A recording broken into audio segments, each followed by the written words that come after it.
Hi friends, welcome to my channel.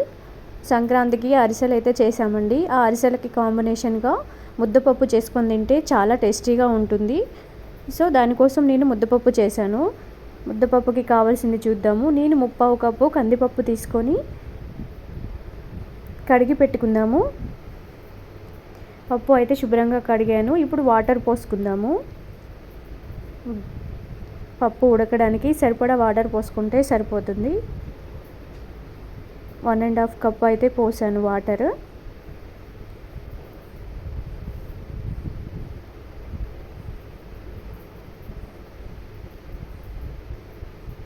One and half cup సరిపోతుంది. కొంచెం పసుపు వేసుకుందాము.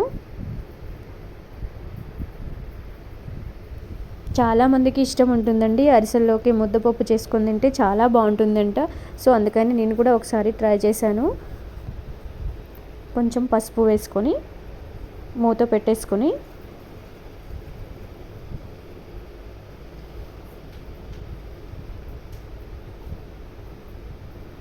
స్టవ్ మీద పెట్టుకుందాము.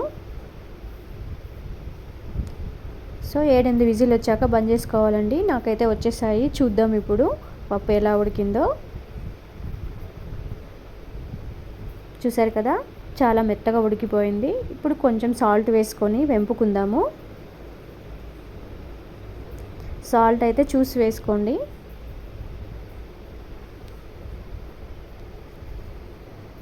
సో మెత్తగా ఉడికిపోయింది కాబట్టి మనకి అంత గట్టిగా కూడా అనాల్సిన అవసరం ఉండదు.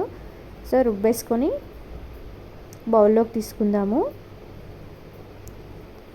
సో ఈ విధంగా చూసారు కదా, ఈ విధంగా మనం ముద్దపప్పు చేసుకొని అరిసెల్లోకి తిన్నామంటే చాలా అంటే చాలా బాగుంటుంది. మనం రైస్లోకి కూడా తీసుకోవచ్చు. ముద్దపప్పు ఆవకాయ సూపర్గా ఉంటుంది. నాకైతే ముద్దపప్పు ఆవకాయ చాలా అంటే చాలా ఇష్టం అండి. సో మీకు కూడా ఇష్టమని అనుకుంటున్నాను.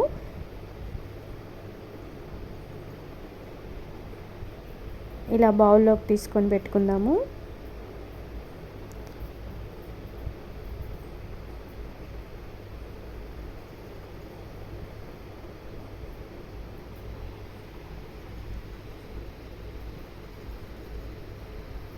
సో మీరు కూడా ఒకసారి ఇలా ట్రై చేయండి. చూసారు కదా, ముద్దపప్పు అయితే రెడీ అయిపోయిందండి. కావాలంటే మీరు నెయ్యి వేసుకొని కూడా సర్వ్ చేసుకోవచ్చు. చాలా టేస్టీగా ఉంటుంది. సో ఓకేనా ఫ్రెండ్స్.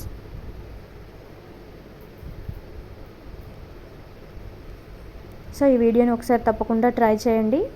చూసారు కదా, చాలా చక్కగా వచ్చిందండి.